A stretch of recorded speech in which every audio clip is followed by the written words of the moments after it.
All right, welcome back. For this video, we are going to be combining the strategy, the tricks and the traps, and the master skills of the organizational purpose questions. Now, once again, the reason we're combining all three of the videos into one is because this question type is really not that complex or difficult. As long as you understand different verbs and verb phrases, at least to an intermediate level of English, and how they work in a sentence, then you should do just fine with this one. In fact, not just fine, you should do excellent with this question type. So let's quickly go over the strategy. As it says here, if you need to, you can refer to your notes about the information in the question.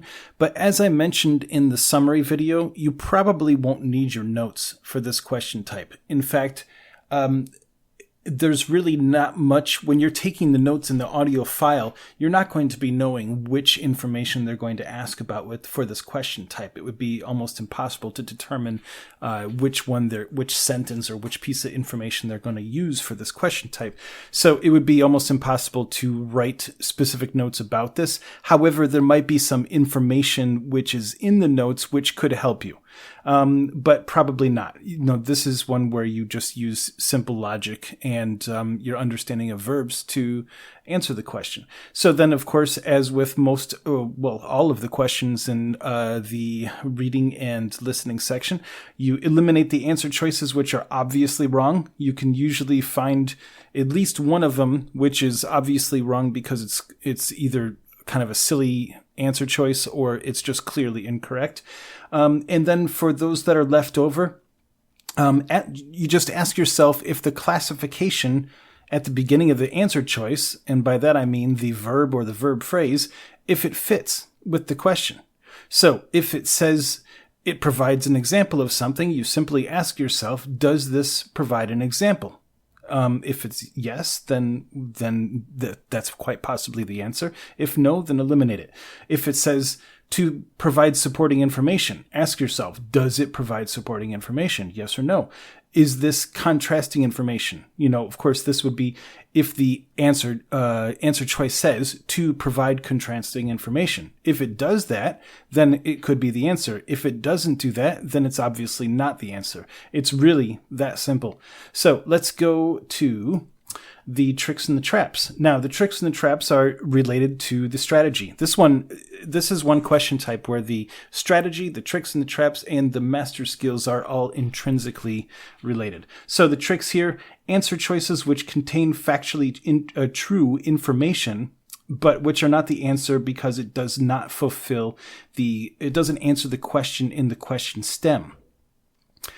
So the question stem, it might say, why does the professor ask about this piece of information? Okay. But then you might get an answer choice that says to give more information about this topic. Well, maybe that is something that the professor is doing. Maybe they are giving more information about the topic, but it doesn't actually answer the question in the question stem. So then the other one, answer choices which has information which seems to be true. And I suppose that example could be one of those, but it's not correct because the verb or the verb phrase is not correct. So like with the last one, you ask yourself, does it do what the verb is asking? If it's no, then it's obviously not the correct answer. The other one is here, it's about the verb phrase. Here, it's about the actual question and the question stem. And then the other one, answer choices which describe what the speaker is doing. In other words, it could be that the speaker, he or she, is talking about some subject, but that's not the actual purpose. It's not the reason why they are stating some sort of information. So those are the only tricks. And these are really related to a lot of the other tricks and traps in the listening and reading section where they provide information which is true, but it doesn't answer the question. And that's basically how it is with this one. The traps, similar to other question types in the listening section. First of all, not paying attention because you only get a chance to to listen to the audio file once. You know, with a reading passage, if something distracts you from the sentence, you can go back and reread it. You can't do that with the listening section. So you absolutely have to pay attention. The other thing, as I've mentioned in other question types, overthinking it, because the answer is usually the simplest one. So overthinking it, thinking that there's a trick when there isn't, that's one of the traps. And then finally, thinking that the answer will be in your notes. Because a lot of people who have been brought up in a much more academic setting where they feel that they have to take notes on absolutely everything that the professor or the speaker says, and that all the information will be in the notes, that's not going to be true with this question type. Really, it comes down to just using your own logic and,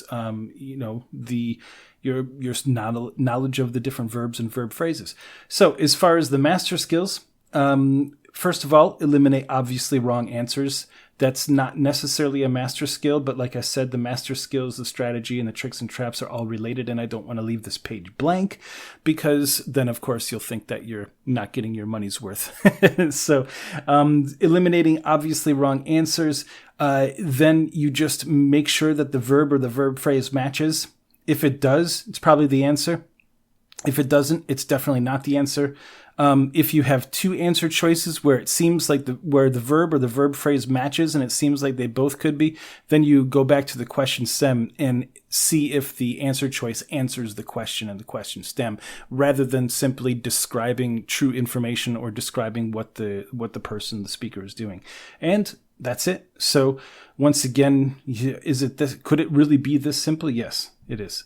And then just remember, if for some reason you don't know the answer after 30 seconds, just pick one, because as I state here, picking an answer when you're not sure is always better than leaving it blank. Because if you choose one, maybe you choose the correct answer. And that's just like life. Sometimes you have to guess, and sometimes you're correct.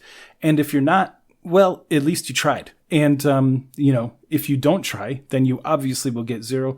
If you do try, then, maybe you'll get the right one. So really, that's it. Just relax, trust your instincts. Remember that you're a champion and you got this. And that is the master skills, the strategy, and the tricks and the traps for the organizational purpose questions. And we will see you in the next video.